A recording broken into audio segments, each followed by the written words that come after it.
I'm clearly audible and the screen is visible. So hello everyone, welcome to EduTap and welcome to today's session. So today is your marathon session for economics for your phase 2 paper 2 for the SEBI Grade A 2025. Okay, so today we will discuss the 50 very important MCQs that will help you in revision of your important topics, your important concepts of economics. Okay, so today we will discuss the 50 MCQs. Today you will be able to see that okay, where you are lacking, where you are doing the silly mistakes. So all of this you will be able to identify the mistakes that you are doing. You will be able to identify from today's session. Okay, so let's start with today's session. Now this is the marathon session for economics for your phase 2 paper 2 for your examination, and I hope you are prepared for the session. I hope you have revised your concept for today's session so that you are able to answer maximum of the questions, most of the questions. Okay, so let's start with the session. I have brought the numerical, I have brought the lengthy questions that come in the examination, the one-liner questions that come in the examination. So different kind of questions that we have seen in the phase 1 of the SEBI Grade A, as well as the kind of questions that have come in the previous years. So on the basis of that, the questions have been brought in today's session.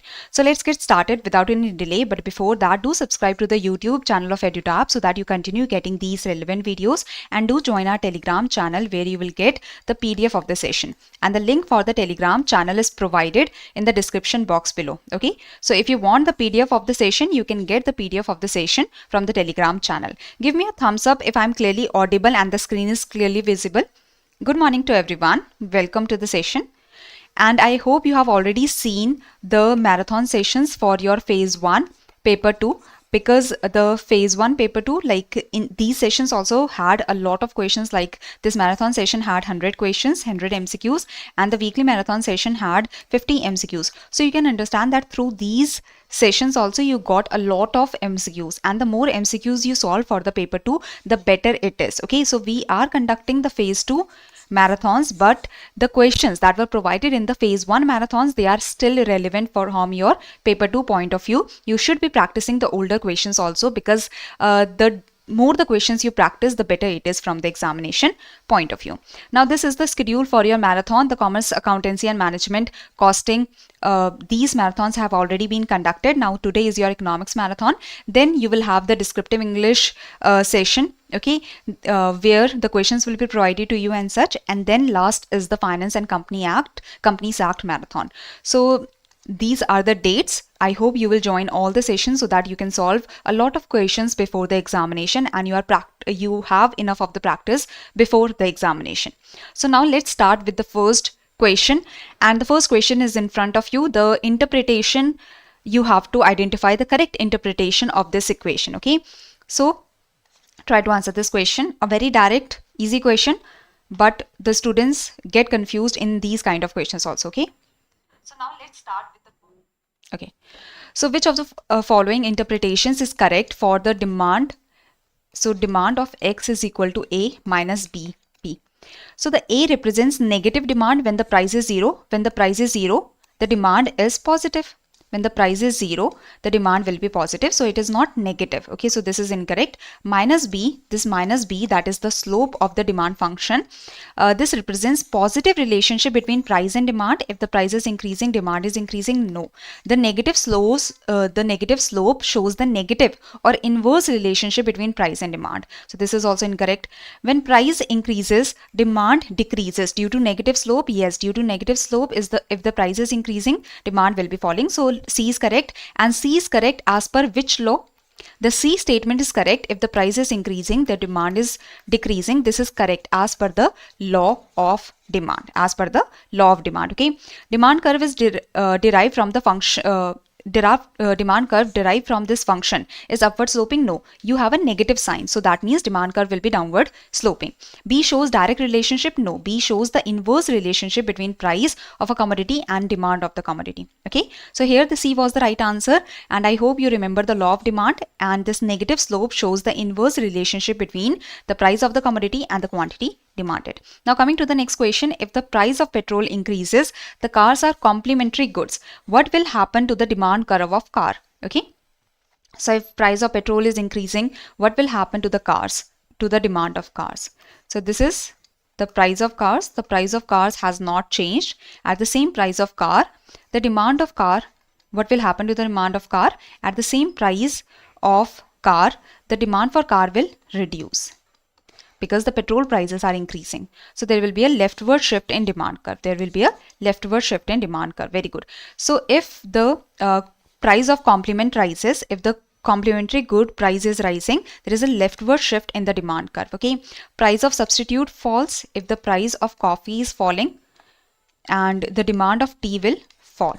Okay, if the price of coffee is falling, demand for tea will fall. So price of substitute falls, leftward shift in demand curve. So these are the reasons for the shift in demand curve. The movement happens because of price. The movement happens because of price. The other factors lead to shift in demand curve. Okay.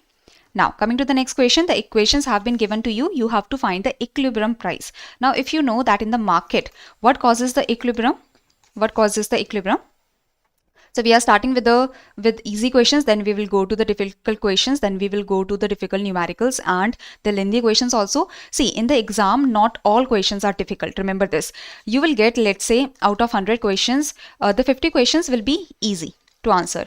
30 questions or 50 questions, 40 questions, let's say, will be easy. 40 questions will be moderate and 20 questions will be on the tough grounds. Okay, which if you have practice a lot, if you have done the revision properly, you will be able to answer. Okay, so this is the idea. Now, so the quantity, the equilibrium is where the quantity demanded is equal to quantity supplied. So 30 minus 3p is equal to 2 plus p. Do not make silly mistakes in the exam. In simple questions also sometimes we can make the silly mistakes, right? So 3p is going there, so 3p plus p, that is 4p, and 2 will go here, so that is 2 will be in minus, so 28. So 28 divided by 4, so that is 7.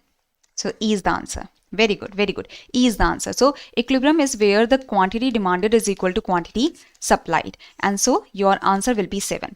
Remember that when price is less, there will be excess demand. If price is more, there will be excess supply. Okay, now coming to the next question, this is a little interpretative. I hope you will be easily able to answer this question.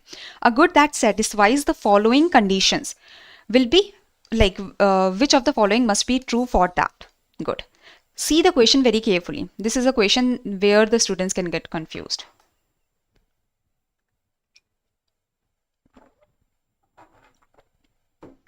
A good satisfies the following condition.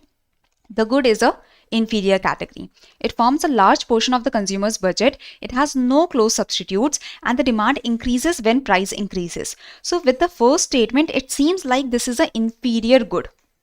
For the inferior good, there is a negative income elasticity of demand. That means if the income is increasing, the demand for the inferior good decreases. Okay, but demand increases when price is increasing. Demand increases when price is increasing. That means there is positive price elasticity of demand, and the positive price elasticity of demand, it is present for a special kind of inferior good, that is given good. That is given good. So first of all, which kind of good are we talking about here?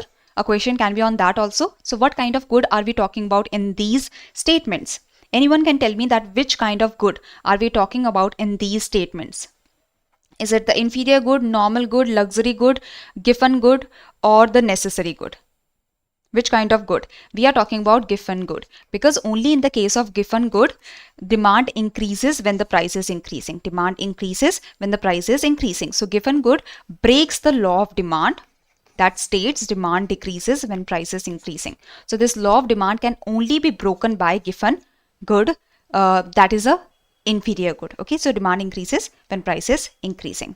So this is a given good, and in the case of given good, it is a kind of inferior good. So there is a negative income elasticity. There is a negative income elasticity, but the price elasticity, the given goods have positive price elasticity. Okay, so this is something that you have to remember. For the normal goods, inferior goods, given goods, there are also Veblen goods, that are the ultra luxury goods, like some there are Gucci bags, but then there are limited edition of Gucci bags. So you can understand that the Gucci bags will be luxury goods, but the limited editions will be something like ultra luxury.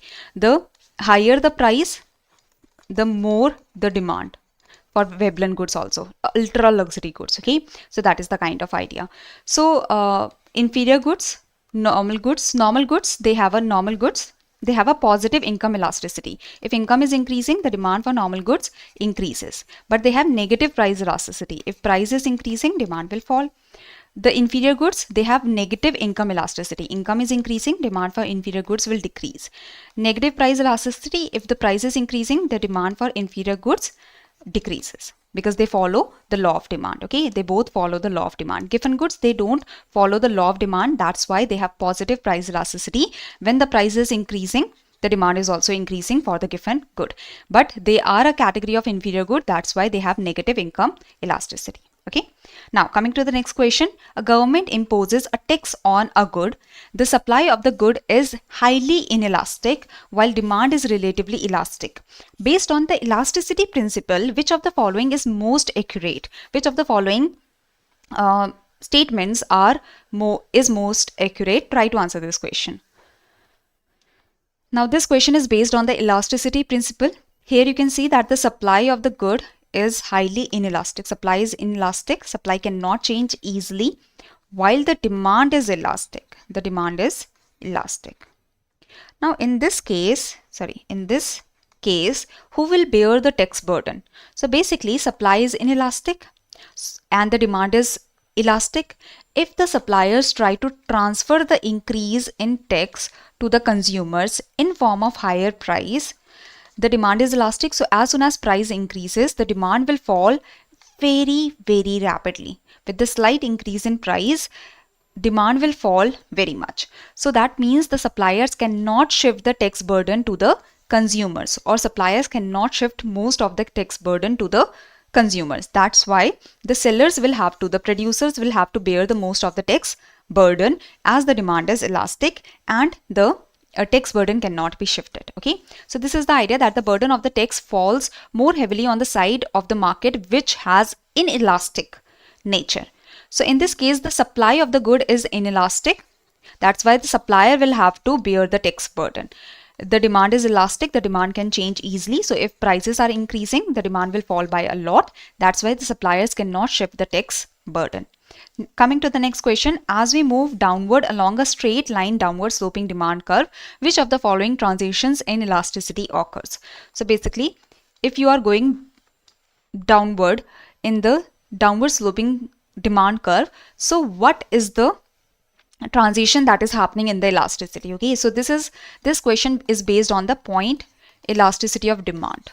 Very easy, very direct question. Such kind of questions have come in the examination in the phase 2 also. So try to answer this question. Okay, I can see the confusion here, and this is the kind of mistake that can happen in the exam. Everyone is giving the wrong answer. If the price is high, do we have perfectly inelastic demand? If the price is high, we have perfectly elastic demand. Like the higher the price, the more the elasticity. So you are going from perfectly elastic to unitary elastic to inelastic to perfectly inelastic. So E is the answer. Got it? So the question is easy. You all know the point elasticity of demand, but the problem is that you got confused in the options because they were seemingly same. So getting the point that what kind of mistake can happen in the examination, the question might be very easy.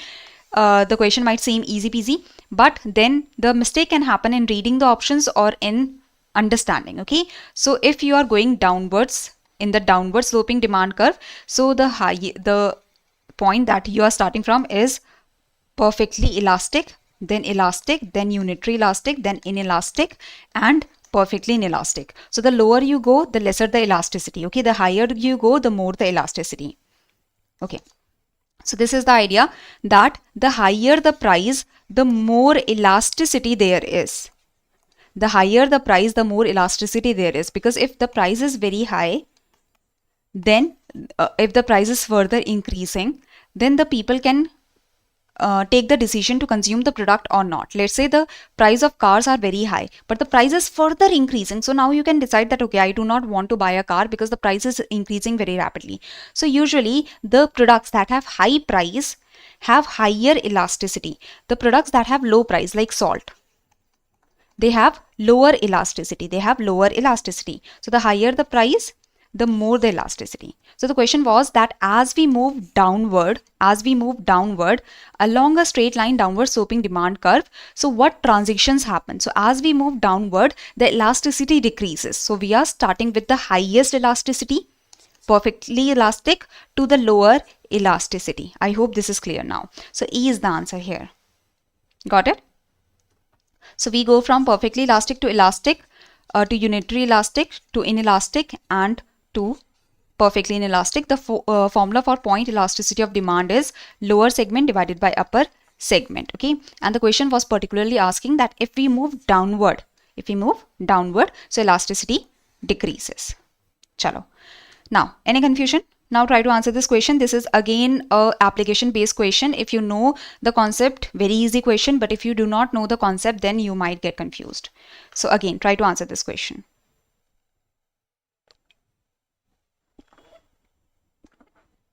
In a developing economy, agriculture has inelastic supply. Okay, so agriculture has inelastic supply because we cannot increase the supply immediately in case of agriculture. Sowing season, harvesting season, but agriculture takes time, right? Industries operate with spare capacity. Industries have spare capacity. They can increase their production with the higher number of machines that they have, big factories that they have. So industries, they operate with spare capacity.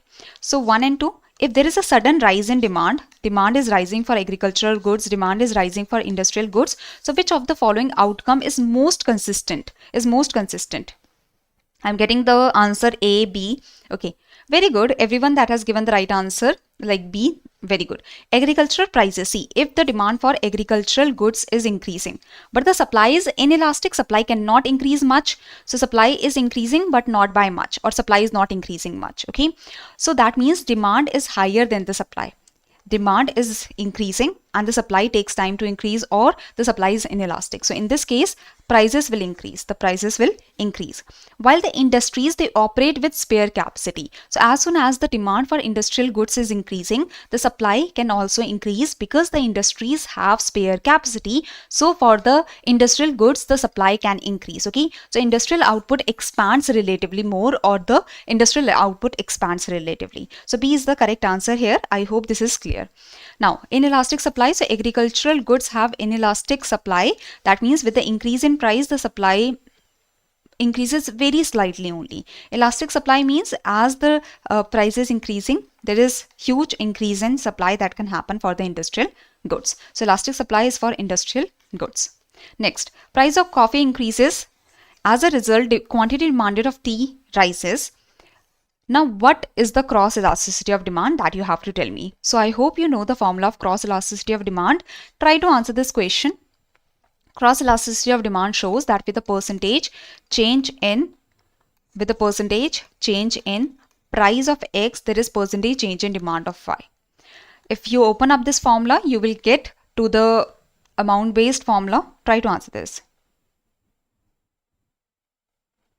Correct, Megha. That's why the price increases for agriculture goods more rapidly. Chalo, try to answer this question. So the formula for cross elasticity of demand is change in quantity of Y with the original quantity of Y multiplied by original price of X, change in price of X. So the price changes 10, original price is 40, original demand is 500, change in demand is 150. So what should be the answer? Yes. Now minus 1.2 or plus 1.2? Minus 1.2 or plus 1.2?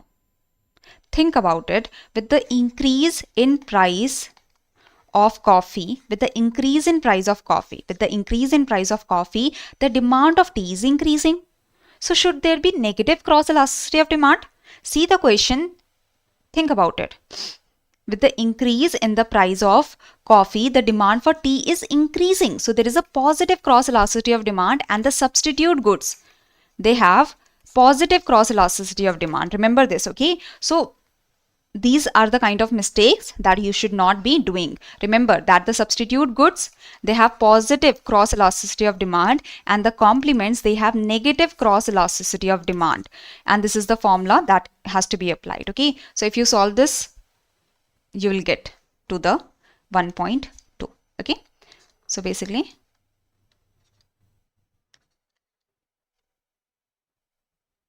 yes, so if you solve this, the answer is 1.2. Now, coming to the next question, that is price of a commodity rises from 20 to 25 and the quantity demanded falls from 200 to 150. Now, I hope there is no confusion in solving this question, right? Like if you put the values, that is easy to answer.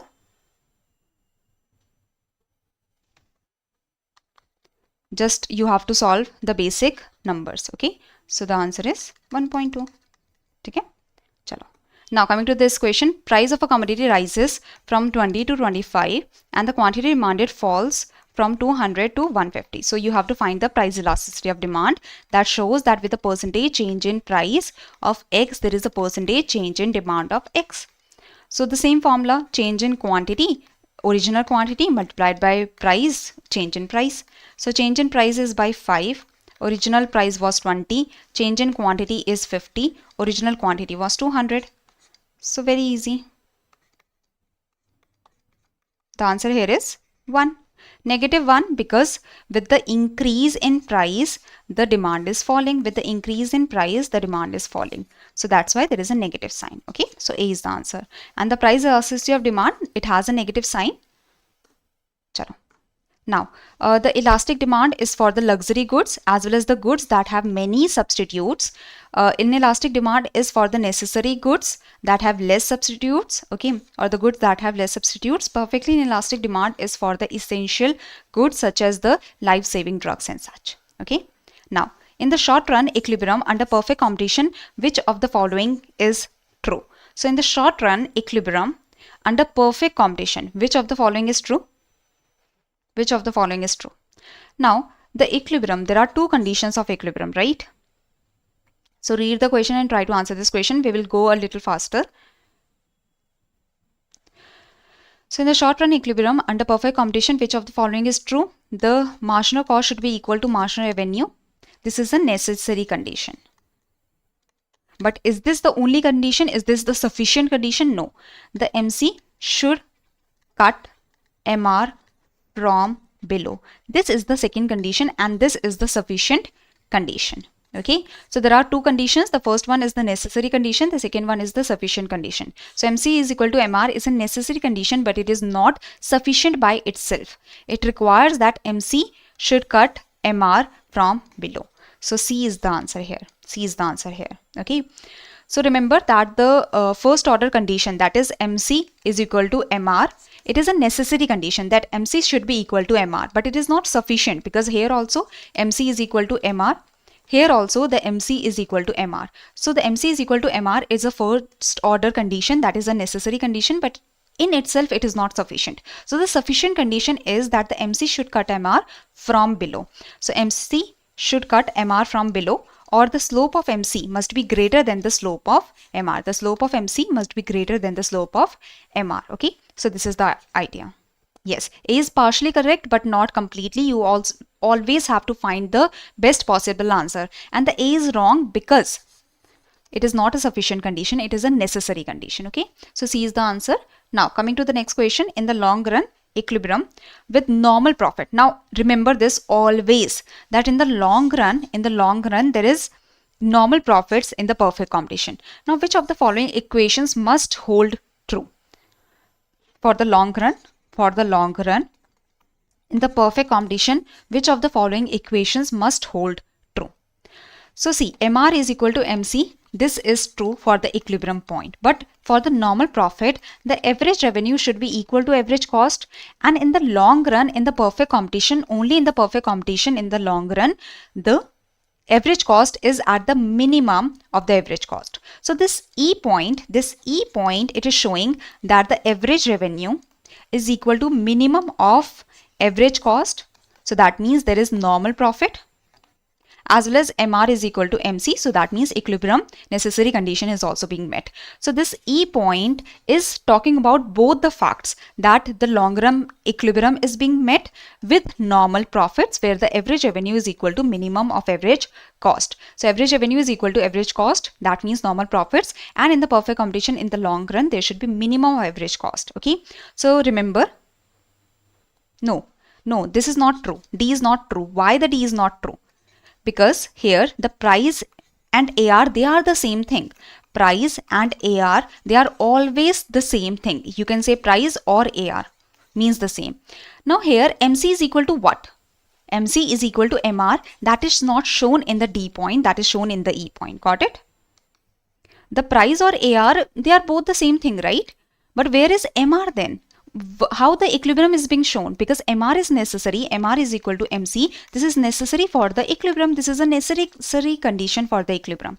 So the E point is the best possible answer because the MR is equal to MC and the average revenue is equal to average cost. So normal profit at long run equilibrium. Got it? Chalo. So this is the idea. Even if, remember this, even if normal profit is not written, then also this would have been correct if the option has had this. Okay, so because in the long run equilibrium, in the perfect competition, always the normal profit is there, so that has to be assumed also. Chalo. Moving forward, now a perfectly competitive firm faces a market price of ₹50 at equilibrium output. Average total cost is 60, average variable cost is 40. What is the firm's situation? At the equilibrium point, what is the firm's situation? Abnormal profit, normal profit, loss but continuous production, shutdown point, or zero profit? Which of the following is correct?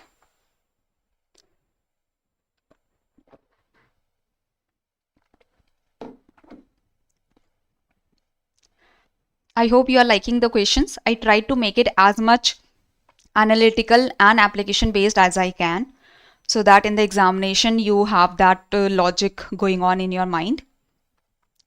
Very good, very good. C is the answer.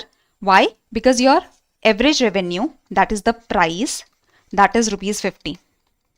It is higher than the average variable cost, that is 40.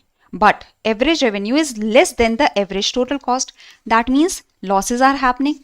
Losses are happening, but the losses are sustainable as the average revenue is able to cover the average variable cost. So average revenue is able to cover the average variable cost, and that's why the production will continue even if the loss is happening. Shutdown point is when the average revenue becomes equal to average variable cost. So this is the shutdown point. Below this, the firm has to shut down. If the average revenue goes below average variable cost, the firm has to shut down. Okay, that's why this is the shutdown point. Chalo. Coming to this question, try to answer this question. Now remember that average cost greater than average revenue, loss. Average cost equal to average revenue, normal profit. Average revenue higher than average cost, abnormal profit. The firm will continue producing till the average variable cost is being covered. Okay, so if the average revenue is able to cover the average variable cost, the production can continue. But this is a shutdown point. Now, under the Sweezy-King demand model, price rigidity persists despite cost changes because. So I hope you remember the Sweezy-King demand curve. This is the Kinked demand curve. So the question is saying that price rigidity is there. Price is rigid even if the cost can change. So if you remember the MR curve, this is the average revenue curve. This is the MR curve. This is the MR curve.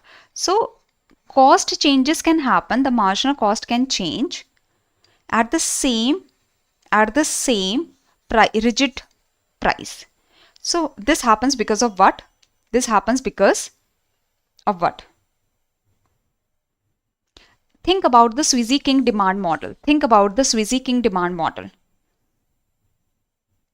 There is discontinuity in the MR curve, which allows a range of marginal cost at equilibrium. So price rigidity, that means at the equilibrium point,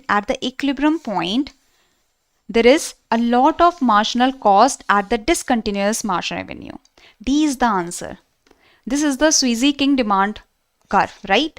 The equilibrium, the price is rigid And at this rigid price, multiple cost curves are possible because of discontinuity in marginal revenue. And this is the key point of the Sweezy King demand curve.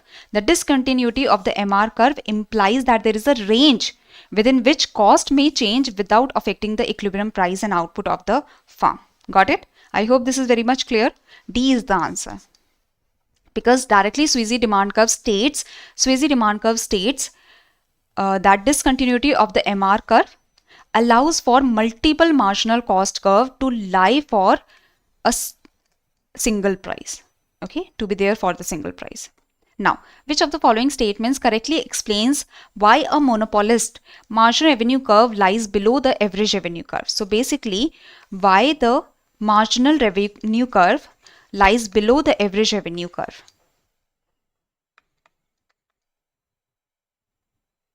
Why the marginal revenue curve lies below the average revenue curve? Think about it.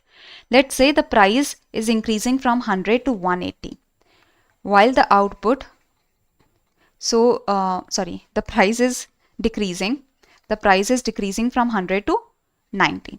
So the quantity, with the decrease in price, the quantity is increasing from 1 to 2.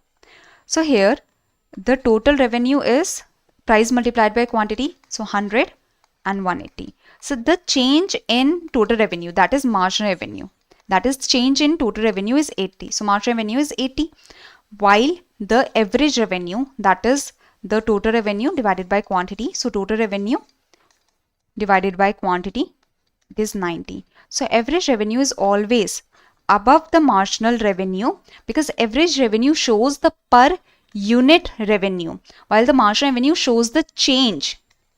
So marginal revenue only shows the change. The marginal revenue only shows the change, while the average revenue shows the per unit of revenue.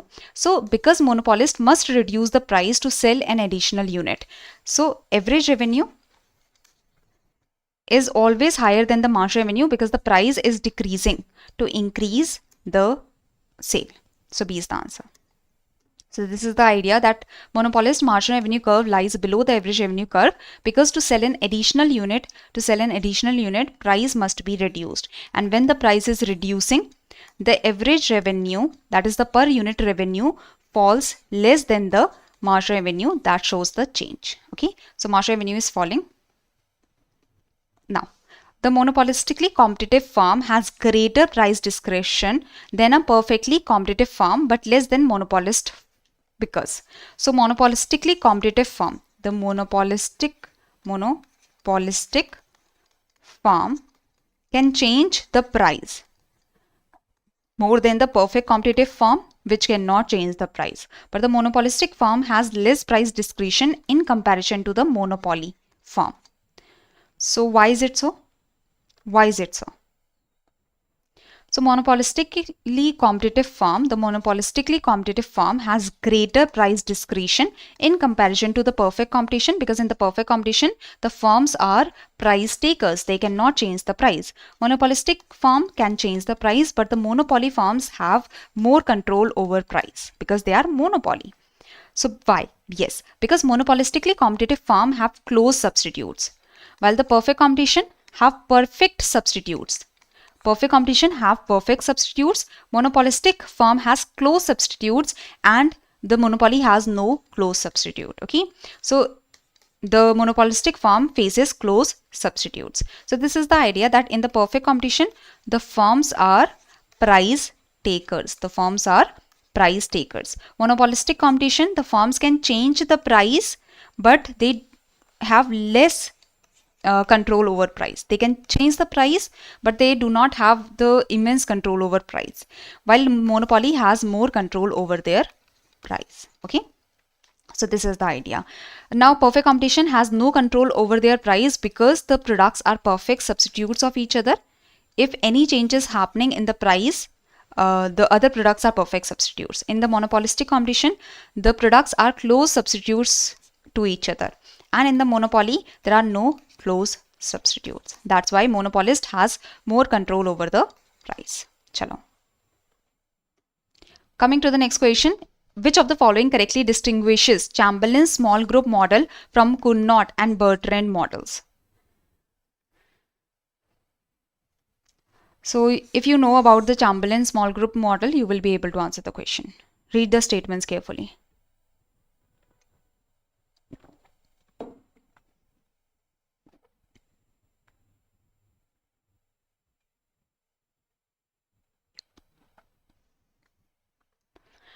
So Chamberlin assumes firms never recognize interdependence. No, Chamberlin has assumed that there is interdependence that is present. So this is wrong.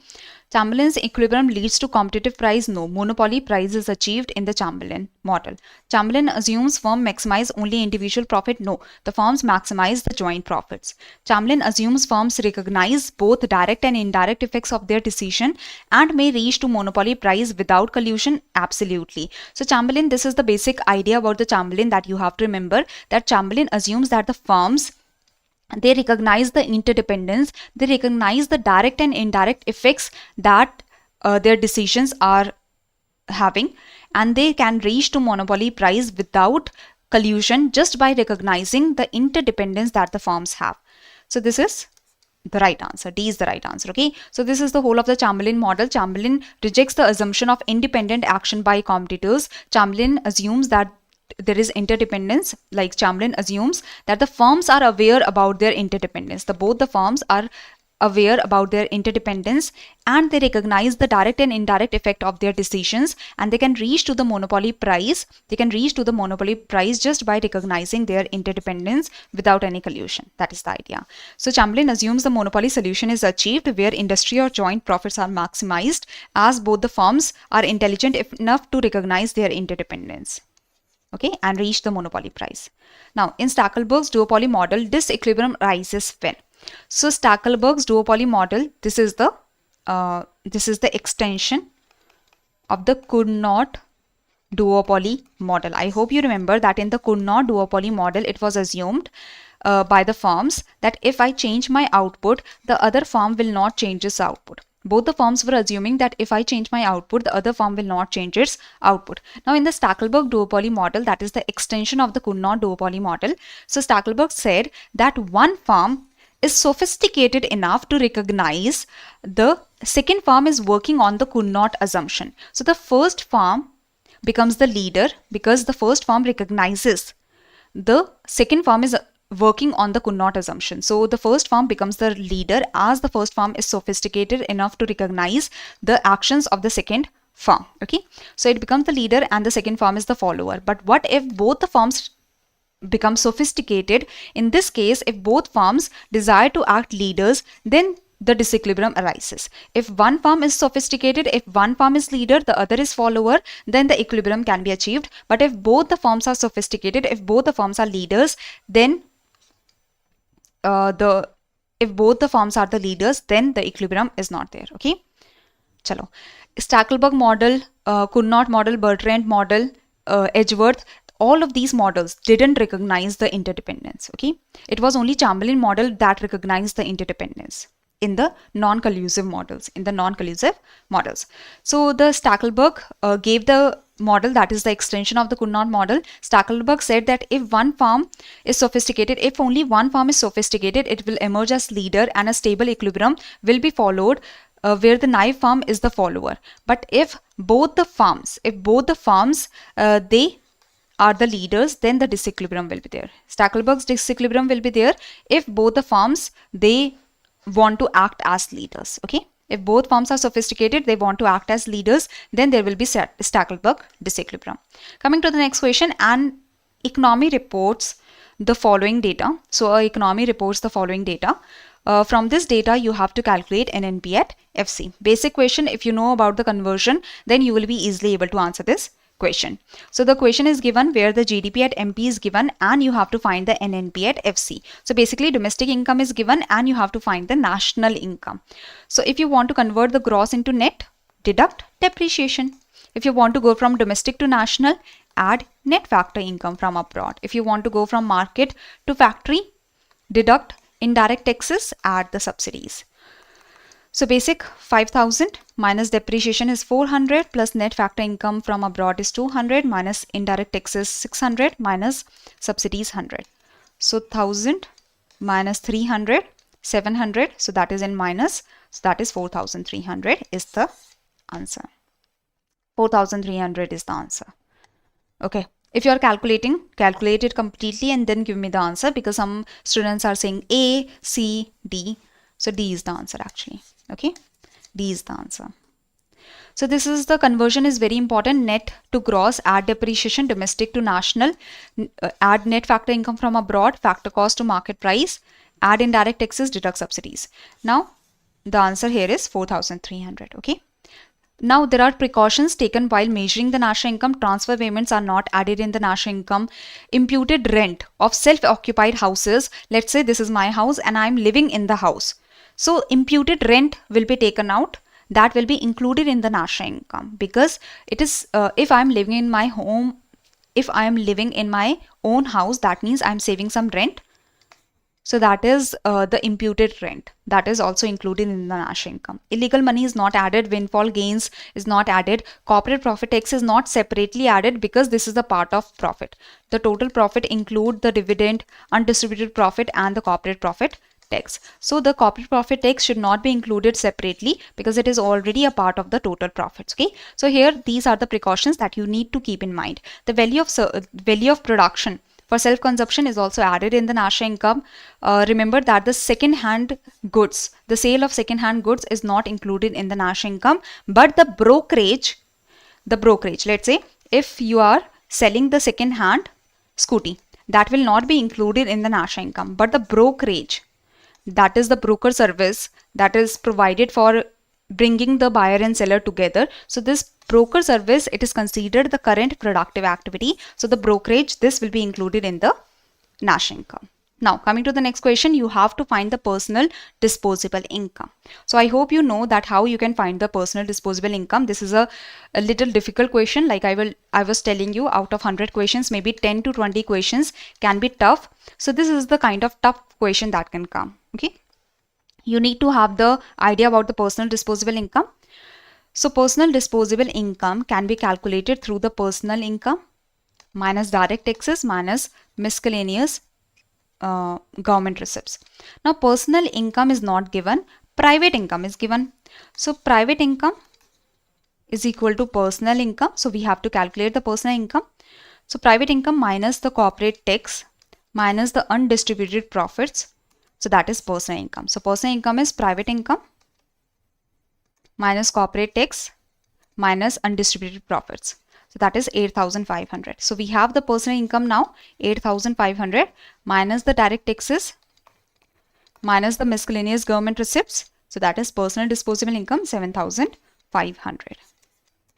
B is the answer here. Okay. So this is the idea that personal income is private income minus corporate tax minus undistributed profits, and personal disposable income is your personal income minus direct taxes minus miscellaneous government receipts. Personal disposable income, it shows the total income that is left with the people after paying the taxes, the total income that is left with the people to consume or to save. Chalo, now coming to the next question, which of the following transactions will lead to double counting if not properly treated? So which of the following transactions will lead to double counting if not properly treated? So double counting is the term that is used in the value added method. And I hope you know the formula for the value added method. So gross value added at market price, what is the formula? Very good. Okay, value added method, GV at MP. Yes, value of output minus intermediate consumption. So sale of intermediate goods, this should be properly, if this is not properly treated, if the intermediate consumption, if the intermediate goods, they are not properly treated, if they are not properly deducted, then it can lead to the problem of double counted. So sale of intermediate good, this is the answer. Okay. So gross value added is value of output minus intermediate consumption. If we are not deducting the intermediate consumption completely, then it can lead to the problem of double counting. Okay. Next is, which of the following is included under operating surplus while estimating GDP by income method? So we have income method through which we can calculate GDP at MP. Now in the income method, there is the operating surplus. Like through the income method, you are calculating NDP at FC, through which you can calculate GDP at MP. Now in the income method, there is something known as operating surplus. So see, the compensation of employees, it is not added in the operating surplus. The wages and salaries, the wages in kind, or the compensation in kind. So compensation of employees include the compensation in wages and salaries and the compensation in kind, where you are given some allowances, you are given the hotel reservations or travel vouchers and such, as well as employers contribution to social security. This is the compensation in kind. Okay, so this is compensation of employees which is not included in the operating surplus. Interest on national debt. Now interest on capital, this is included in the operating surplus, but interest on national debt is for consumption activities and not productive activities. So that's why this kind of interest is not separately added in the operating surplus, because only the interest on capital, interest on productive activity, only this kind of interest is added in the operating surplus. So this is not added. Now rent on land, yes, operating surplus basically includes the profit, interest on capital, that is interest on productive activity, interest on the money used for the productive activity, that is interest on capital, and the rent on land. This comes under the operating surplus. So rent on land, it comes under the operating surplus. Got it? D is the answer. So basically the income method that calculates NDPTFC, compensation of employees plus operating surplus plus mixed income of self-employed. So operating surplus includes rent plus interest on capital, that is interest for the productive activities, plus the profit. Now profit can be further divided into three parts. Any confusion? Remember that what is operating surplus? Rent, interest and profit, and interest particularly that is on the capital. Coming to the next question, which of the following ensures equality between GDP at MP with the GDP at MP through the income method and expenditure method? So if we are calculating GDP at MP through income method, or if we are calculating GDP at MP through expenditure method, both the values should be same. Both the values should be absolutely same, because we are calculating the same thing, that is GDP at MP with whatever method. If you are calculating my age with whatever method, let's say 20 plus 8 or 20 plus 6 or 20 plus 7 or 20 plus or 10 plus 17, they will give you the same answer. So whichever method is being used for one thing should provide the same number. Okay, so if you are using the income method or expenditure method to calculate the same value, same answer should be given, right? Equality should be there.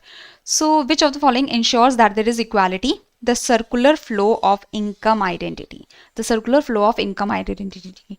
Because whatever income you are earning, you are spending that income, and if you are spending the income, that expenditure is the income for the producers. So this income that is being earned is being spent in the economy. So actually the equality between the income and expenditure method is because of circular flow of income identity. The income flows. The income flows. Now, why exclusion of net factor income from abroad? Neither income method nor expenditure method is talking about national income. Both are talking about GDP. Both are talking about GDP. Is there any discussion about the national income? No. Income method and expenditure method, when both are calculating the same value, then what should be ensured? That there is circular flow of income, that the income is properly flowing. C is the answer here. So the whatever is spent, remember that whatever is being earned is being spent.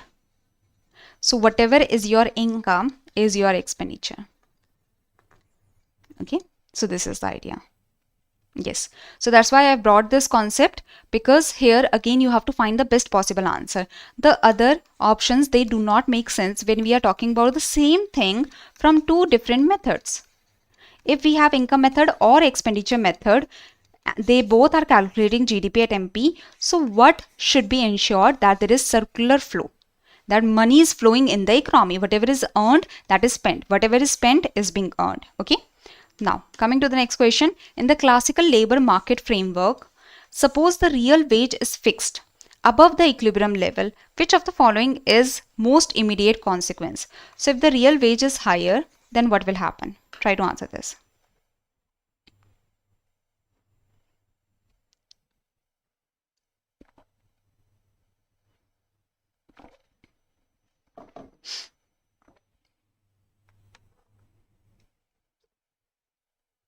If real wage is higher, then what will happen? Just by basic understanding, you can understand that if real wages are high, you will supply your labor, you will want to supply more labor, but the demand for labor will be low. Because real wages are very high, so you will want to supply more labor to get the higher real wage, but the demand for labor will be low. So basically, firm increases employment when the real wages are high? No. Labor demand exceeds labor supply? No. Labor demand will be low. Price level? No. Aggregate demand is not affected here. Basically, unemployment emerges because demand for labor. We are talking about labor market. So think from the labor market perspective, not your product market. We are talking about labor market. So demand for labor will be low in comparison to the supply of labor. So unemployment will be there. Unemployment will be there. So E is the answer. Okay. You can see this through the diagram also, that this is your supply for labor. This is the demand for labor. If the real wages are high, supply for labor will be high than the demand for labor. If the real wages are high, there will be unemployment because you are supplying more labor than the demand for labor. Okay. Simply also, if the real wages are high, supply for labor will be higher than demand for labor. So there will be unemployment that emerges due to excess supply of labor. So this is the idea. Now coming to the next question, according to the classical macroeconomic model, the long run aggregate supply curve is perfectly vertical at the full employment level of output. Now, which of the following most accurately justifies this conclusion within the classical framework? So which of the following should be true for the vertical output curve or aggregate supply curve? Aggregate demand determines output? No. As per the classical framework, the supply is the most prominent variable and the supply creates its own demand. So supply is the most important. Prices are sticky? No. As per classical framework, the wages and prices should be flexible. So that means wages and prices should adjust proportionately so that the aggregate supply can be at the full employment level. So C is the answer here. C is the answer. The other statements were wrong. C is the answer. Okay.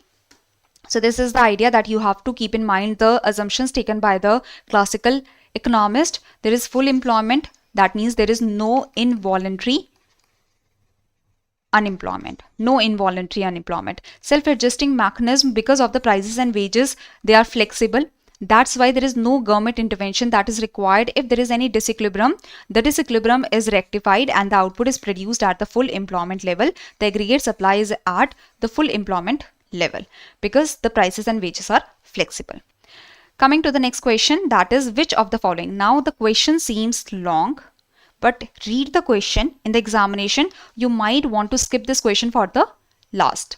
Or if you think that, okay, the question is easy, try to do the question like in the initial time only, but the question is very lengthy, so read it carefully.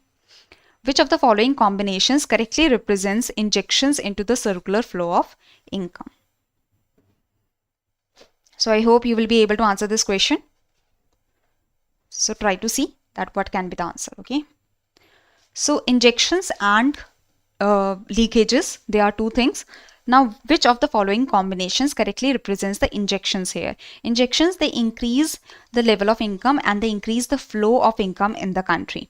So I'm getting the answer C. Very good, everyone. See, the injections, so flow of household investment, yes, the investment is the injection, but the imports, they are leakages, because if we are importing, we are sending the money outside of the country. So this is not both the injections. Consumption is injection. It is increasing the demand for the products. Combined with mandatory taxes, taxes is not injections. Okay, investment is injection and export is also injection, because if we are exporting the product, we are getting more flow of income. So C is the answer here, because investment and exports, they both are the injections. Remember this. Okay, so leakages are the withdrawal of income from the flow of income.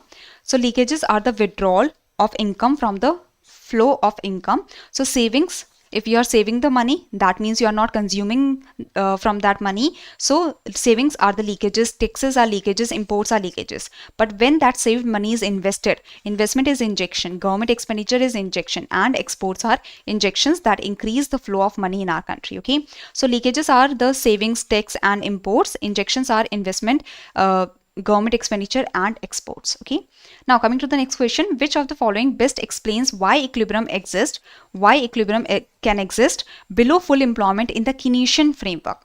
So classical said that the output is always at the full employment level, but the Keynes was the one that said that no, the equilibrium can be, this is the aggregate supply, this is the aggregate demand. Let's say that here is the full employment level of output. This is the full employment level of output. So Keynes was the one that said that equilibrium can be even at lower level of income. This is the equilibrium income where the aggregate demand is equal to aggregate supply. So equilibrium level of income can be below the full employment point because the demand is not sufficient. So yes, effective demand may be deficient. Effective demand, this is aggregate supply. Let's say this is full employment level of the supply, but demand is this much only. So effective demand is where aggregate demand is equal to aggregate supply. Effective demand is where aggregate demand is equal to aggregate supply. This may be deficient. This is deficient relative to the full employment output. Okay, so C is the answer here. So remember this, that the Keynes, if we are to mention the greatest contribution which Keynes made to economic analysis, it is this demonstration that the equilibrium of the economy can be achieved, can be possible even below the full employment level. So classicals believe that no, economy is always at the full employment level where the equilibrium is.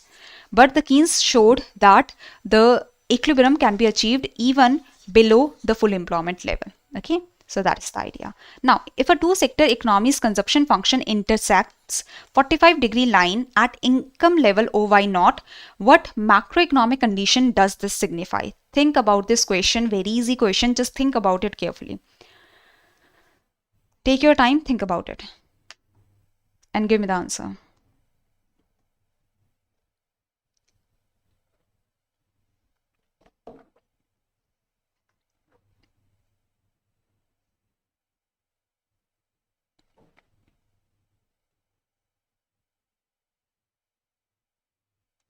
Okay, anyone who is able to answer?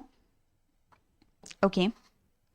So see, if a two sectors economy's consumption function intersects, so consumption intersects the 45-degree line. Now this 45-degree line is the income line. So that means intersect means they are equal. Consumption is equal to income. So if consumption is equal to income, what is this? So full employment is achieved. No, it is not compulsory, right? If the consumption, if all the income is being consumed, we are not necessarily at the full employment point. Or as well as it is Keynesian, like it is the Keynesian consumption function. So we are talking about Keynes because the 45-degree line of the income, this is in the Keynes consumption function. This is in the Keynes theory. So full employment is usually not discussed in the Keynes. Consumption equals disposable income and saving is zero. This seems possible. So B is the most possible answer. MPS equals to MPC, no such discussion. So B is the answer here. Okay. So basically the 45-degree line of income and this is the consumption. So they are intersecting. That means consumption function is equal to the 45-degree line. They are intersecting. So here the consumption is equal to income. That means saving is zero. All that is earned is being consumed. The disposable income is completely consumed. So saving is zero. So this is the most possible answer. So here you can see that this is the consumption function. That consumption is equal to autonomous consumption plus BY. Now what is B? Anyone who can tell me that what is this B? B is the slope of the consumption function, but what is it considered? So it is MPC, marginal propensity to consume. With the change in income, there is change in consumption. Okay. So this is the consumption function. From the consumption function, we can take out the saving function. Autonomous consumption, that is happening. That means autonomous dissaving. It is autonomous dissaving. Now B is MPC. 1 minus MPC is MPS. That shows that with the change in income, there is change in saving. So that means 1 minus B is the MPS. MPC is B. MPC is B. So 1 minus B is MPS multiplied by income. So this is saving function minus autonomous consumption plus 1 minus BY. Okay. So this is the idea. Now saving is minus autonomous consumption plus 1 minus BY. Now 1 minus B is what? 1 minus MPC, that is MPS. So 1 minus B is MPS. Okay. So where the consumption is higher than the income, saving is negative. Where the income is equal to consumption, saving is equal to 0. Where the income is greater than consumption, the saving is positive. Okay, so because the income is greater than consumption, so saving is positive. Chalo, coming to the next question. So consumption function is given to you. Consumption is equal to autonomous consumption 150 plus 0.8 YT. Disposable income is given at 500. What is the increase in saving that you have to find? So with the increase, with the disposable income rising by 500, with the increase in income, what is the increase in saving? So that you have to identify. Now this seems like MPS, right? Marginal propensity to save shows that with the increase in income, saving is increasing. So how can you solve this?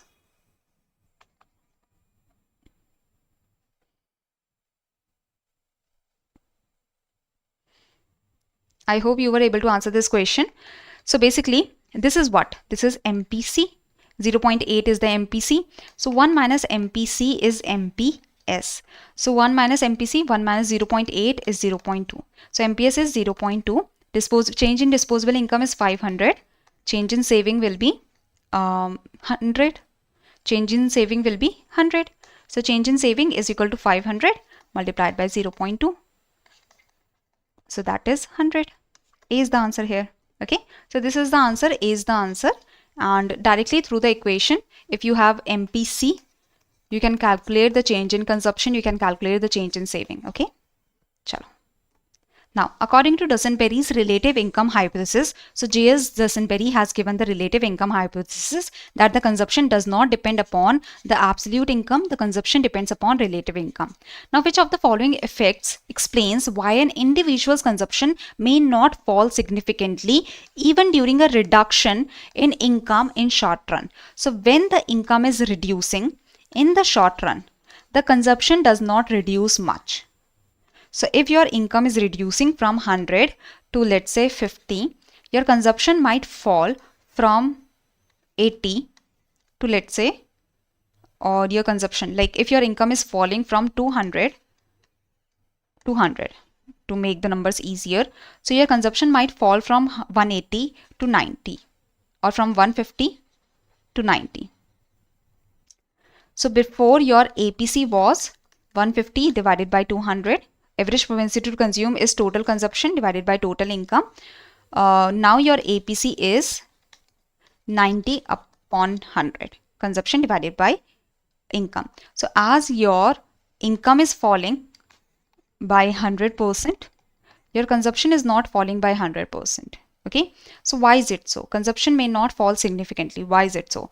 Because of the ratchet effect. Now this was explained in the ratchet effect. Which of the following effects explains this? So ratchet effect explains this. Okay. So what is happening here, that as your income is falling, the APC increases. This is shown by the Keynesian function. Keynes said that when your income is increasing, average propensity to consume fall. But if your income is decreasing, APC rises. So this is as per Keynes. Okay. So if your income is falling, the consumption falls but not by much. That's why APC is rising. So if your income is falling, the consumption falls but not by much. That's why APC increases. So this is ratchet effect. So basically, consumption theories, we have Dusenberry, Modigliani, Friedman. So Dusenberry has given the relative income theory, in which the Dusenberry has also given the ratchet effect, in which he has said that if your income is falling, your APC rises in the short run. Because in the short run, you do not want to decrease the consumption by much. So if your income is falling from 200 to let's say 100, your consumption might fall from 120 to 90. So your income is falling by 100%, but your consumption is only falling by 30%, let's say 30 or 40%. So here the APC that was before 120 divided by 200, so around 0.7 or 0.6. Now your APC is how much? 90 divided by 100, that is 0.9. So that means here you can see that with the fall in income, the consumption has fallen. With the fall in income, consumption is falling, but not by much. Okay. So with the fall in income, the consumption is falling. Income has fallen from 200 to 100. consumption is falling from 120 to 90. But your APC is increasing. Your APC is increasing from 0.6 to 0.9 because with the decrease in income, consumption decreases only slightly only. So with the decrease in income, APC increases in the short run. This is as per the Keynes also. Okay.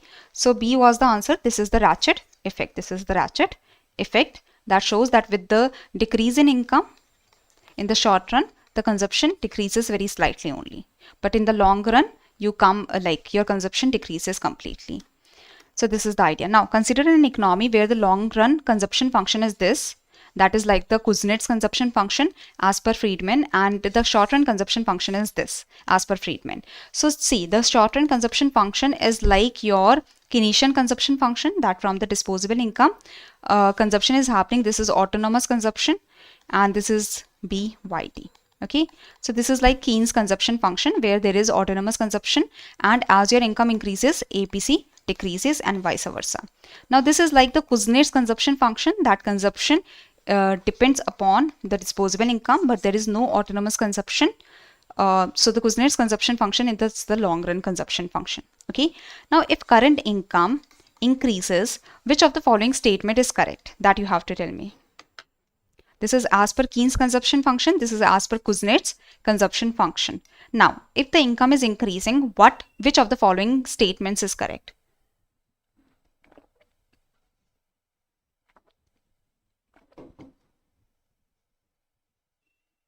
Very good. If the income is increasing, the short-run consumption function is said to be the Keynes consumption function. So in the short run, what will happen if the income is increasing? APC will fall. As per Keynes, APC will fall. While as per Kuznets, in the long run, what will happen?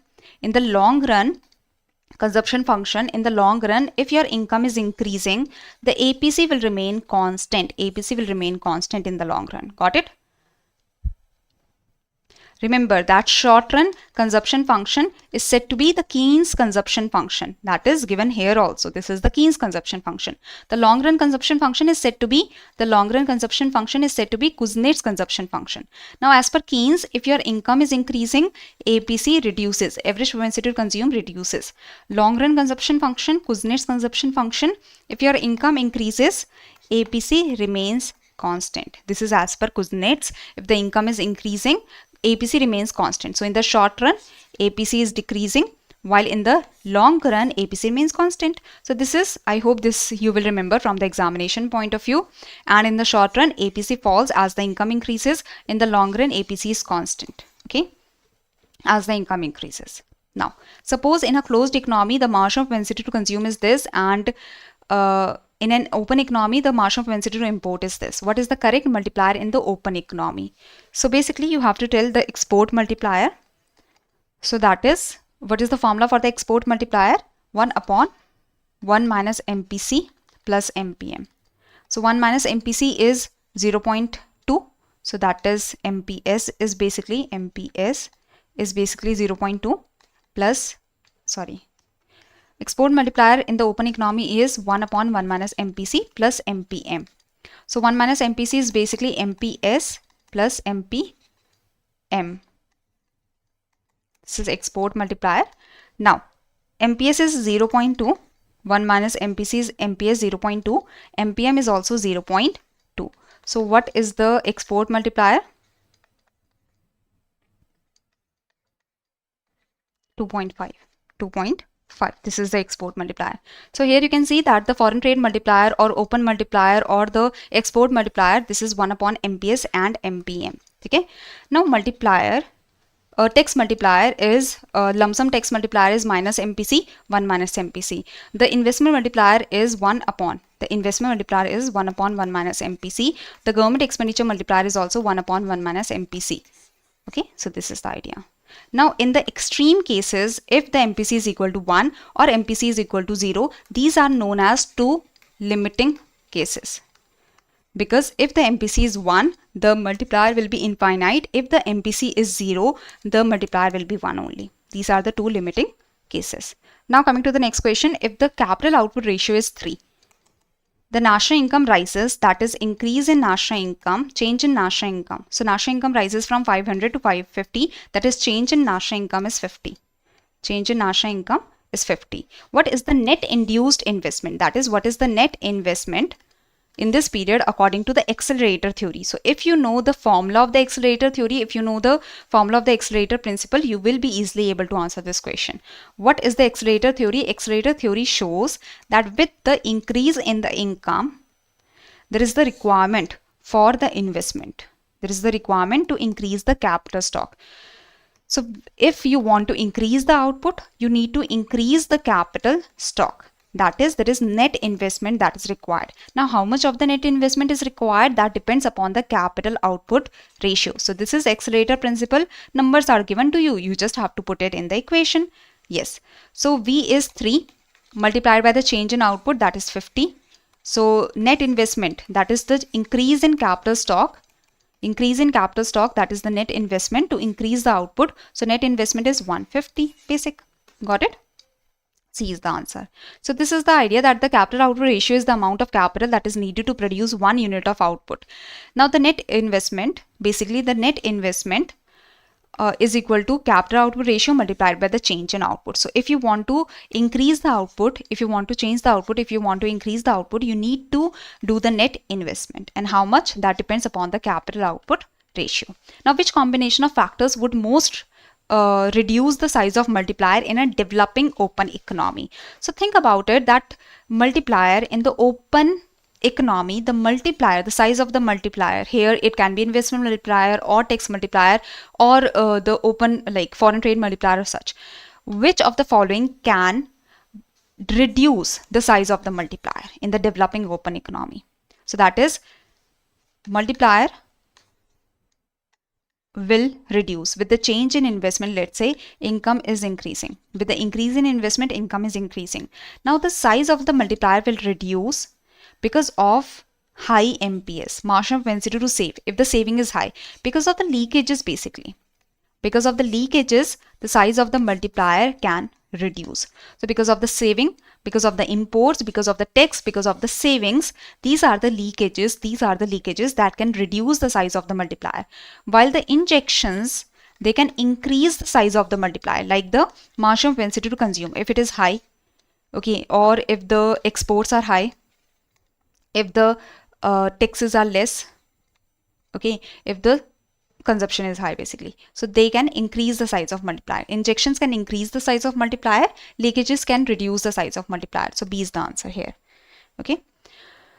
So now in the Keynesian framework, the paradox of thrift suggests which of the following? So we have discussed the paradox of thrift. Read the statements very carefully and try to answer this question. Okay. Which of the following suggest the paradox of thrift?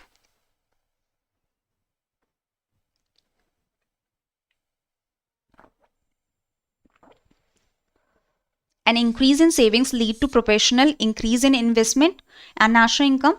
When individuals attempt to save more, aggregate income may fall, leaving total savings unchanged or even lower. First of all, try to understand that paradox of thrift, it was given by Keynes in the condition of recession or depression, that when there is the recessionary or depressionary condition, and in that case, if you are trying to increase your savings, that means you are in the recessionary condition, demand is low, production is low. With low production, there is low employment. With low employment, there is low income. With low income, there is further low demand. If in this kind of situation, you are trying to increase your savings, if in this condition you are increasing your saving, what will happen? The demand or consumption will further reduce. With reduced demand, production will reduce, the income will reduce, and with reduced income, your saving will go to the previous level. So when individuals attempt to save more, when individuals in the case of recessionary or depressionary condition, if the individuals they try to save more, aggregate income may fall, leading to the total savings unchanged. The savings might go back to the previous level and consumption might reduce. So this is the idea. Higher savings reduce interest rate? No. Increased thrift leads to higher consumption? No. Savings and investment are always equal at full employment due to wage flexibility. This is not suggested by paradox of thrift. Even if it is true, doesn't matter. The question is regarding the paradox of thrift. So only the B statement is regarding the paradox of thrift. So here you can see that this is your income. At this income, this is the saving that is happening. Okay. Now, if you try to save more, if you try to save more during recessionary or depressionary condition, if you try to save more, the demand decreases. With decrease in demand, consumption is decreasing. With decrease in consumption, production decreases. With decrease in production, income decreases. And at decreased income, your saving might go back to the previous level. It was this before, now it has come back to the same level. So your saving is at the same level, but the consumption has reduced. Okay, so this is the idea. Thrift is the desire to save more, but during the times of depression or recession, desire to save more will eventually deepen the crisis and causes output to fall and unemployment to rise. Output to fall and unemployment to rise. When people in the society decide to save more, they may actually fail to do so and will reduce their consumption. Now, consider the measures of money supply in India. Which of the following statement is correct? So there are different measures of money supply in India: M1, M2, M3 and M4. These are the four measures of money supply. These are the four measures of money supply: M1, M2, M3 and M4. These are the four measures of money supply. Now M0, this is the high powered money. That is also known as reserve money, also known as monetary base. So M0 has the formula currency in circulation. Like the most prominent formula of M0 is currency in circulation plus bankers deposit with RBI plus other deposits with RBI, which is usually ignored because other deposit with RBI is a very small number that can be ignored. Or the other formula of M0 or high powered money is the currency with public plus the cash with bank, plus the bankers deposit with RBI plus the other deposit. Okay. Now the M1 includes currency with the public, demand deposits and other deposit with RBI. So this is wrong. M2 includes saving deposit with post office saving bank. So this is also wrong. M3 includes all items of M1, that is currency with the public, demand deposits and other deposit with RBI plus time deposit with the bank. So C is correct. So here the answer is, why are you answering B? And everyone is answering B. M2 includes saving deposit with post office saving bank. So that means this is wrong, right? Only the C statement is correct. Got it?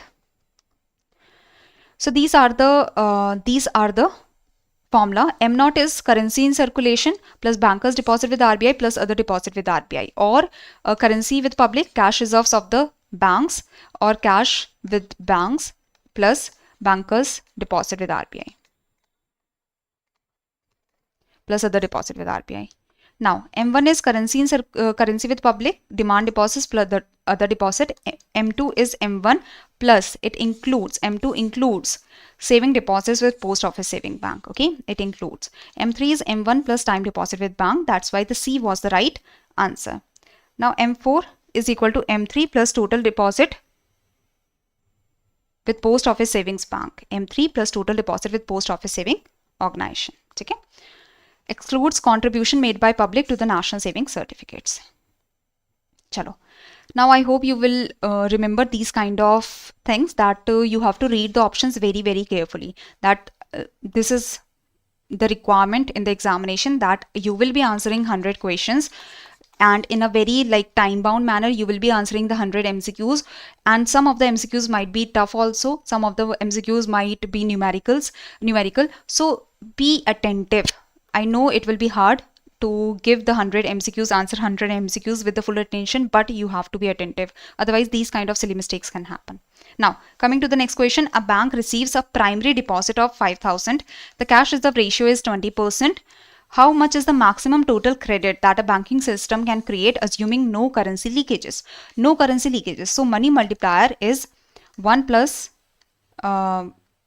K plus R. Okay, K is the currency leakages. If we do not have the K, that means we have the deposit multiplier 1 upon R. So if there is no currency leakages, then the deposit multiplier is 1 upon R. This is the deposit multiplier. 1 upon R, 1 upon 20%. So that is 100%. That means divided by 100. So 100 divided by 20. So that is 5. Deposit multiplier is 5. So if the primary deposit is 5,000 multiplied by the deposit multiplier, the multiplier is 5. So the money supply will be 25,000. Very good everyone. 25,000 will be the answer. Okay. Now, suppose the RBI increases the money supply in the economy. Money supply is increasing in the economy. Which of the following effects is expected in the short run according to the Keynesian theory? Now, you can give this answer with your common understanding, common knowledge also. You can give this answer with the Keynesian theory diagram also. I will show you that how both the answers could have been given. Okay. If money supply is increasing, that means there is expansionary monetary policy. In the case of expansionary monetary policy, where the RBI is trying to increase the money supply, the RBI is trying to decrease the interest rate in the economy. So interest rate falls. If the money supply is increasing, the interest rate falls. As well as, now this is the common understanding. Now Keynesian theory, through the Keynesian diagram, if you want to keep this, if there was a question about shift also and such, so try to understand this is the demand for money that depends upon rate of interest and level of income. Here the rate of interest, here the quantity of money, here is the money supply. If the money supply is increasing, the equilibrium rate of interest declines from R1 to R2. If the money supply is increasing, the rate of interest falls. Okay, with your common knowledge, if you are able to answer, that is good. Otherwise, with the diagram also you can answer the question that if the money supply is increasing, the equilibrium rate of interest is decreasing. Chalo. If the money supply is increasing, the equilibrium rate of interest is decreasing. And with the rightward, with the increase in money supply, there is a rightward shift in LM curve. There is rightward shift in LM curve. Okay. Coming to the next question, the classical dichotomy implies that an increase or decrease in the money supply would have what kind of effect on economic variables? So try to answer this.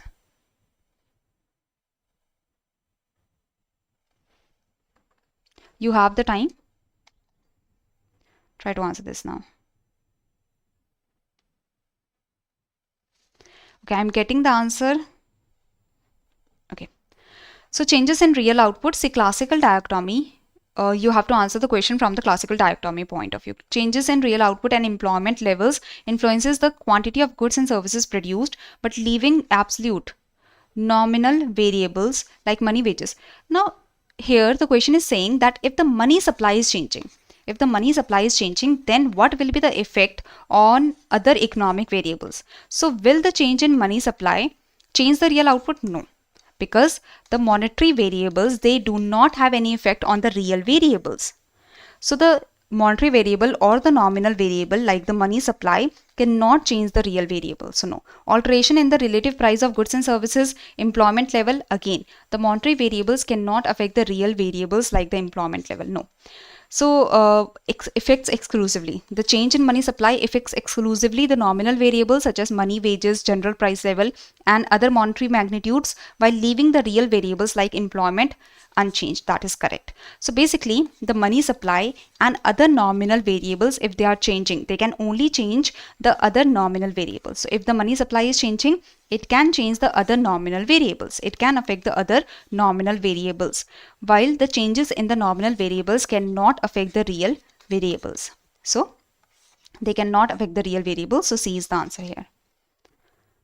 So this is the idea that the classical dichotomy basically states that the real variables can change because of the change in other real variables. If the labor, capital, entrepreneurship is changing, due to this, the output, employment can change. So real variables can change the other real variables. The monetary variables like the price, money supply, money, wages, they can change the other monetary variables and not the real variables. Okay, so only the real variables can change the other real variables. The monetary variables can change the other monetary variables. The monetary variables cannot change the real variables. Okay, and in the Fisher equation, it has been shown that money supply multiplied by velocity is equal to transactions multiplied by price level. So if the money supply is increasing, V and T are constant, so price level will increase in the same proportion. So money supply can only affect the monetary variables. Now, suppose the MPC rises in a closed two-sector Keynesian economy. How does this affect the IS curve in the ISLM model? So this is the most difficult kind of question. That is from the ISLM model. If you are able to answer this, that is good. If you are not able to answer this, that means this logic you will understand today. Okay, try to answer this first of all.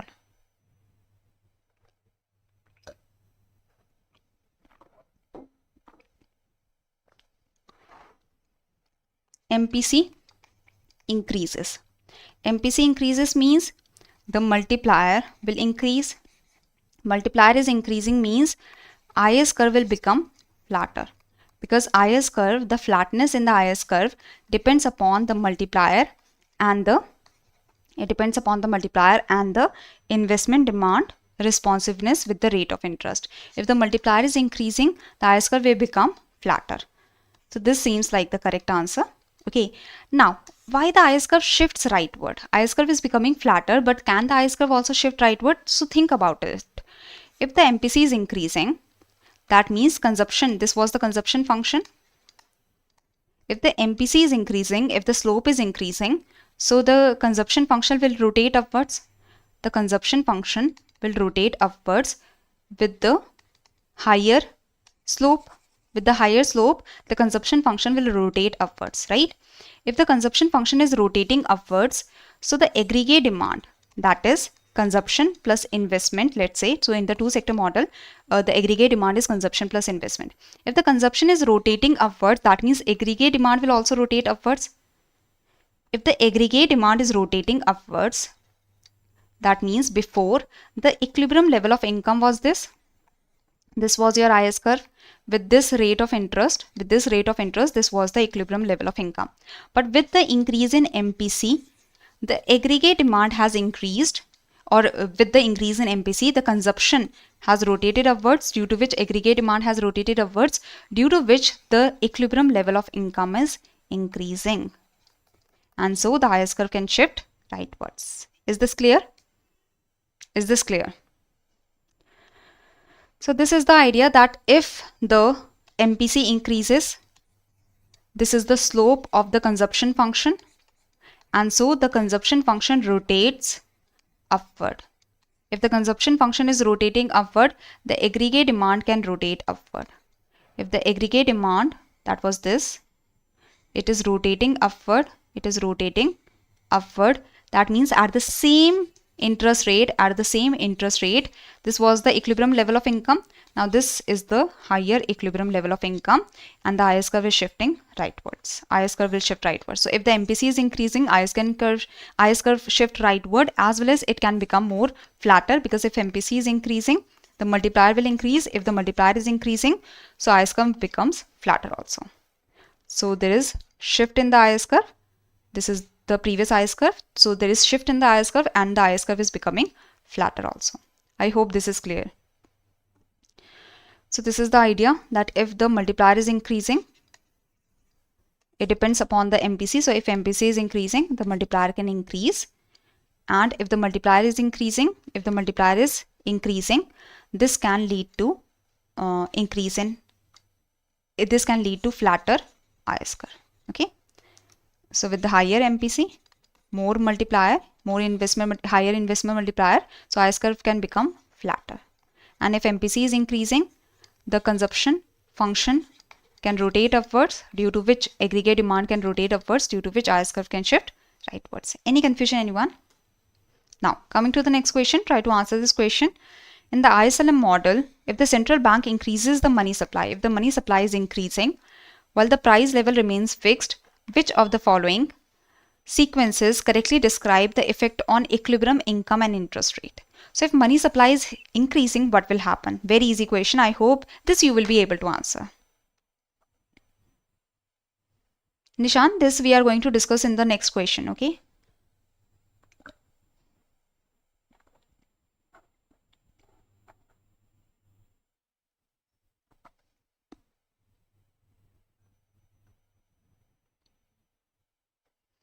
Okay. In the ISLM model, if the central bank increases the nominal money supply, central bank increases the money supply, so LM curve shift rightwards. If the LM curve is shifting rightwards, so this is the answer. If the money supply is increasing, LM curve shift rightward. So this is your IS curve, this is your LM curve. If the LM curve is shifting rightwards, interest rates, here is the interest rate. So yes, interest rate is falling, interest rate will fall, and the investment will increase. With the decreasing interest rate, investment will increase, and if investment is increasing, the equilibrium level of income will increase. Equilibrium income rises. So A is the answer. So LM curve shift rightward, when there is decline in the demand for money at the same level of income, or when there is increase in money supply at the same level of income, then the LM curve shift rightward. Okay. Now, in the extreme case where the IS curve is vertical, the economy is at full employment. Okay, so IS curve is vertical. IS curve is vertical. Any changes in the interest rate do not affect investment. So this is your IS curve. This is your LM curve. Now, considering this situation, which of the following statements is correct regarding the effectiveness of monetary and fiscal policies? Try to answer this. If the IS curve is vertical, LM curve is upward sloping. Here we have the rate of interest. Here we have the level of income. So the ISLM model, this shows the real economy, because there are the interactions that are happening in the goods market. IS curve shows the equilibrium in the goods market, and the LM curve shows the equilibrium in the money market. So there are the interactions that is happening.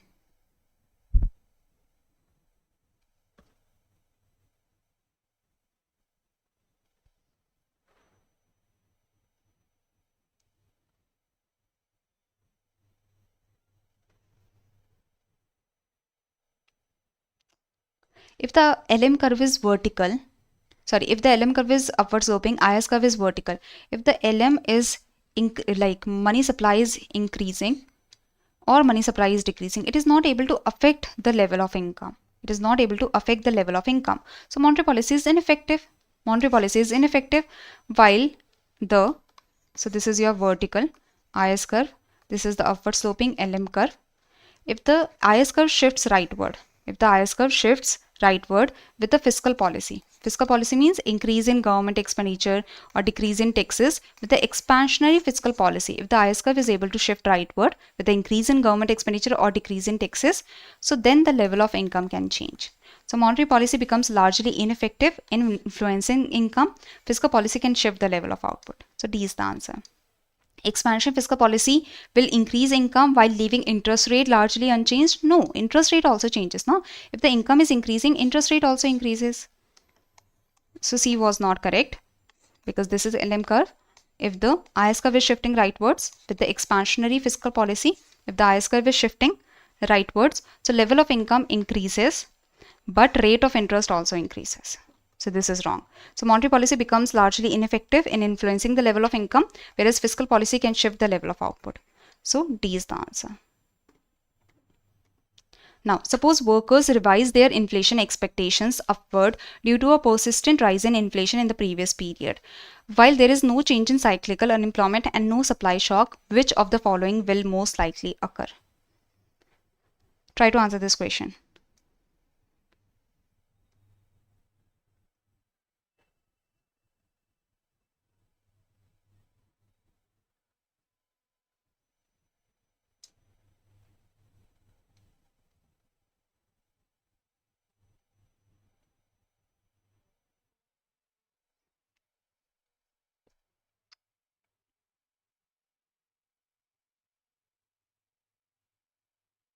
Anyone who is able to answer this question?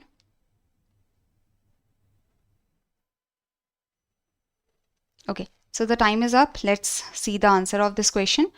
So which of the following is most likely to occur? Inflation expectation. See, the answer is that there will be rightward shift on the short run Phillips curve. There will be rightward shift in the short run Phillips curve. Why is it so? Because this is the Phillips curve equation. The inflation, it depends upon the expected inflation. Yes, D is the right answer. The inflation, it depends upon the expected inflation minus. So inflation depends upon the expected inflation minus B U minus U bar and plus V. So that means inflation depends upon expected inflation. Inflation depends upon inflation inversely depends upon the unemployment in comparison to the total unemployment or the natural rate of unemployment. So this is cyclical unemployment.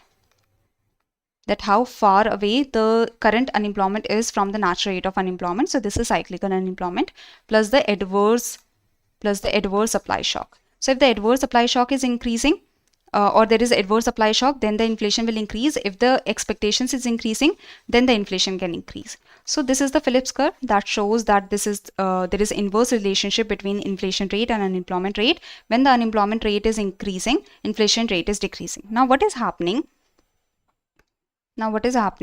That even at the same, so the question is stating that the expectations are increasing. Inflation expectation is increasing, due to which the inflation can increase. So unemployment, we cannot say that unemployment has changed. There is no change in unemployment. There is no change in cyclical unemployment. That means the unemployment is not changing. The current unemployment is not changing. Okay. So this is your Phillips curve. Unemployment is same. At the same level of unemployment, this is the inflation rate, this is the unemployment rate. At the same level of unemployment, the inflation is increasing. The expected inflation has increased, so the inflation is increasing. So what will happen? Rightward shift in Phillips curve. Any confusion here?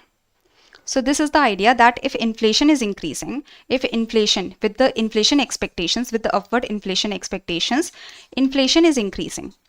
No change in cyclical unemployment, no change in unemployment. So if inflation is increasing with no change in unemployment, then there is rightward shift in Phillips curve, right?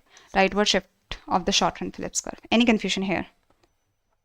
So this is the idea that Phillips curve shows that if the inflation is increasing, unemployment should decrease. But if the unemployment is not changing and only the inflation is increasing, but unemployment is not changing, no change in unemployment, so Phillips curve will shift rightward. So this is the answer. Okay. Now coming to the 43rd question, try to read the question and try to answer the question. Assume the economy is initially, assuming the economy is initially at the natural rate of unemployment with stable inflation expectation. Now, if there is the increase in oil prices, that means there is adverse supply shock. In case of increase in oil prices, the adverse supply shock is coming. Then what will happen to the Phillips curve? So I hope you will be able to answer this question.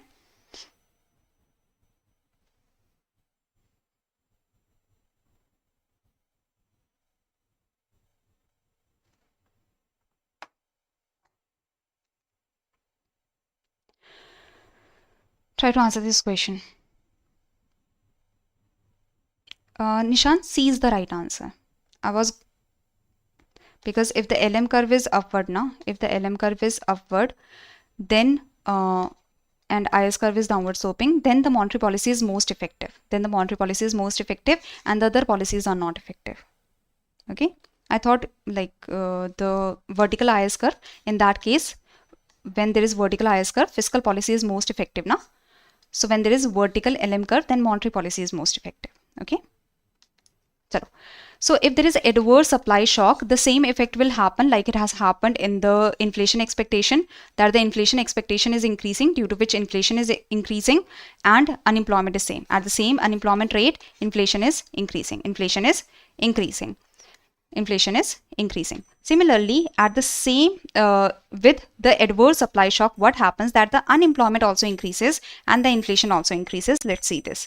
So here you can see that as the adverse supply shock has come, due to any of the reason the supply is decreasing because of increase in oil prices, that means transportation cost has increased, or there is the increase in wages, due to which the aggregate supply is decreasing. The transportation cost has increased, the cost of production has increased, due to which profits are decreasing. Cost of production has increased because of because of increase in oil prices, transportation cost has increased, the wages have increased, due to which cost of production is increasing and supply is decreasing with less profits. Supply is decreasing. With less supply, prices are increasing, inflation is increasing, and output is decreasing. So with less output, there will be less employment and more unemployment. Okay. Any confusion now? Any confusion in this?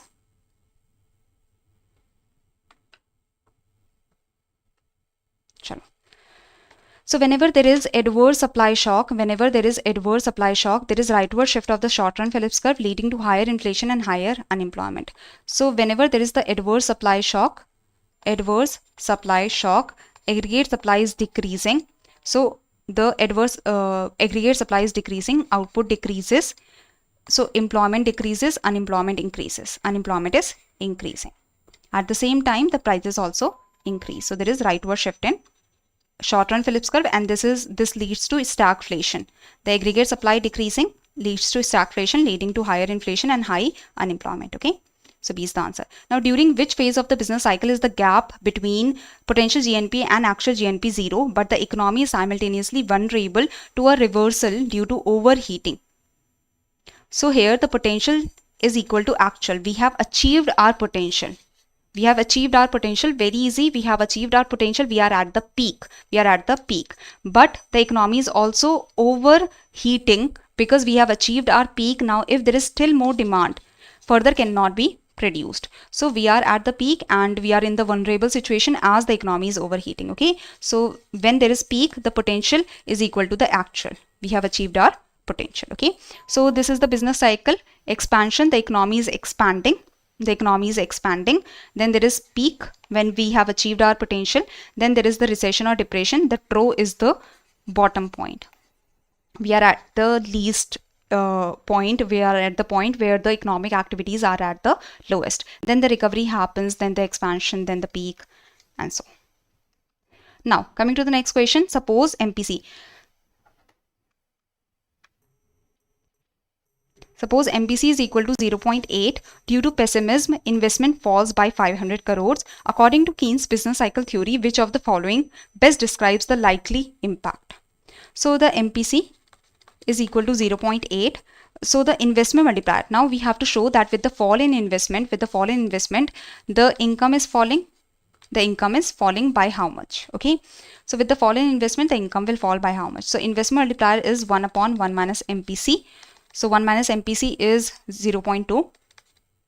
So that is investment multiplier is 5. So with the fall in investment by 500, if the investment, with the change in investment, income is changing.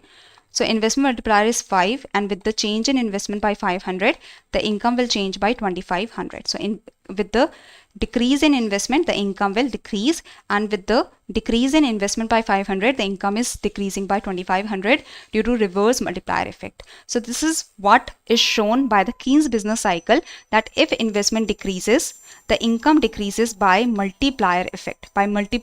That's why we have a recessionary or depressionary tendency. If there is pessimistic expectations, if the investment decrease, if the consumption decrease, if the autonomous consumption is decreasing and such, so the income decreases by multiplier effect. Okay. And when there is expansionary tendency, then if the investment is increasing, with the optimistic idea that investment is increasing, income increases by multiplier effect. Okay. So B is the answer here. Now, the data is given to you. Try to answer this question. Now, is there any problem that is coming in the voice? Suppose MPC is equal to 0.8 due to pessimism. Okay, the voice is clear right now. Chalo, try to answer this question. What is the balance of trade situation? You have to tell the balance of trade situation. Now, I hope you know that in the current account, so there are only 4 questions that are left. Try to answer this. So in the current account, there is trade in goods, there is trade in services, and there is transfer payment. Now, trade in goods is also known as balance of trade. It is also known as visible trade, while the trade in services and transfer payments are collectively known as invisibles. Okay. So balance of trade is basically export of goods, trade in goods, export of goods and import of goods. So export minus import, 180 minus 230, that means we have a deficit of $50 billion. D is the answer. Okay, D is the answer. So current account is trade in goods, trade in services and transfer payment. Trade in goods is also known as balance of trade. The export of goods was only $180 billion while the import was $230 billion. So in the balance of trade, we have a deficit of $50 billion. Now, which of the statement correctly differentiates balance of trade from balance of invisibles within the current account framework? So basic idea, balance of trade is what? Trade in goods. And balance of invisibles is what? Balance of invisibles is what? Balance of invisibles is trade in services and transfer payment. So balance of trade includes services? No. Balance of trade only includes trade in goods. Balance of trade includes transfer payment? No. Balance of trade includes trade in goods only.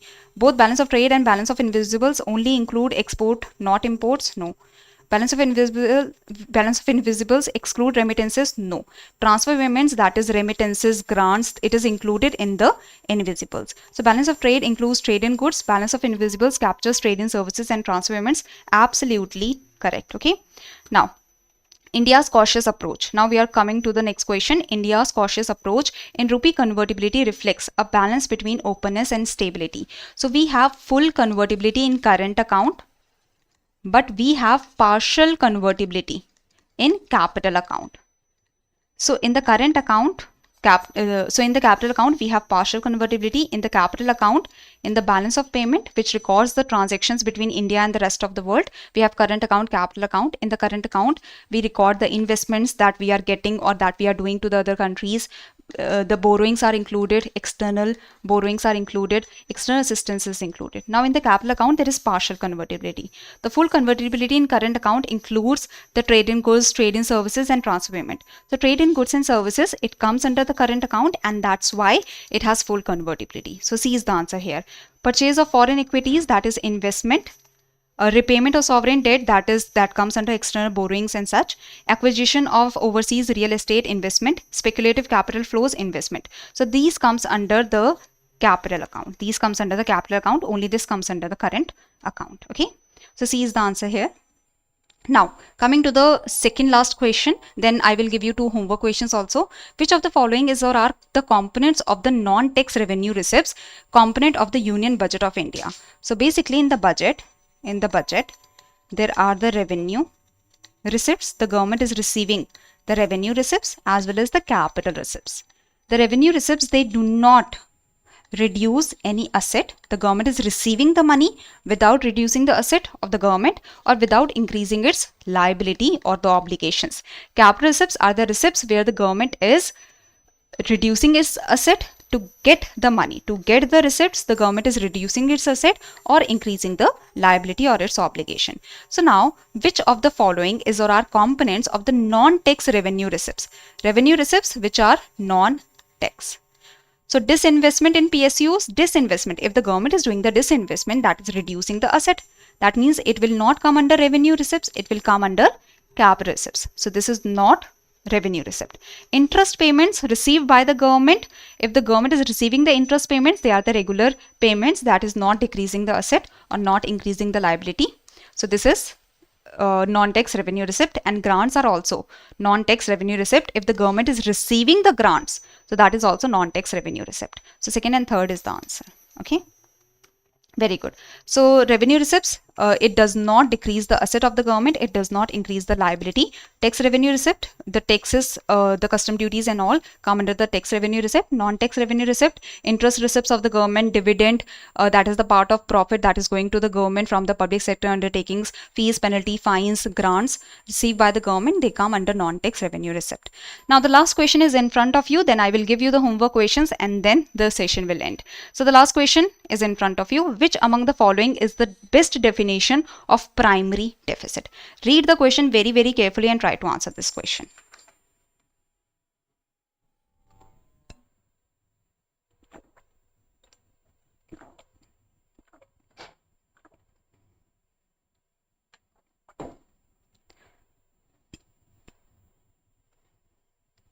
It is the excess of revenue expenditure over revenue receipts? No. That is revenue deficit when the revenue expenditure is more than revenue receipts. Excess of capital expenditure over capital receipts? No. Excess of revenue expenditure over revenue receipts minus grants in aid for creation of capital asset. So that is effective revenue deficit. That is revenue deficit minus grants for the creation of capital asset. Difference between budget deficit and interest payments? No. The primary deficit is the difference between fiscal deficit and interest payment. So that is primary deficit. So fiscal deficit is total expenditure minus total receipts excluding borrowings. So that is fiscal deficit minus the interest payments. So E is the answer. Okay. So that is primary deficit is fiscal deficit minus interest payments. Okay. So primary deficit is fiscal deficit minus interest payments. What is fiscal deficit? Total expenditure minus total receipts excluding borrowing or excluding the debt capital receipts. So this is fiscal deficit minus interest payment, that is primary deficit. Okay? Chalo. Now coming to the homework question, how does an expansionary monetary policy affect the rate of interest and level of income? Expansionary monetary policy means money supply is being increased. If the money supply is being increased, then how will it affect the interest rate and the level of income? Okay, so this is the homework question. Second one is that which of the following monetary policy instruments allows banks to borrow overnight funds from the central bank against government securities at a rate lower than the margin standing facility rate but higher than the SDF rate? So this is an easy question. I hope you will be able to answer this question. So do try to answer the first and the second homework question. So this is it. I hope you enjoyed the session, and if you want to get the PDF of the session, that will be provided in the Telegram channel of EduTap, the link for which is provided in the description box below. Thank you everyone. Have a good day. All the very, very best for your examination. I hope you do very good in the exam. Okay, so all the best, and do comment down below the homework questions. I hope you enjoyed.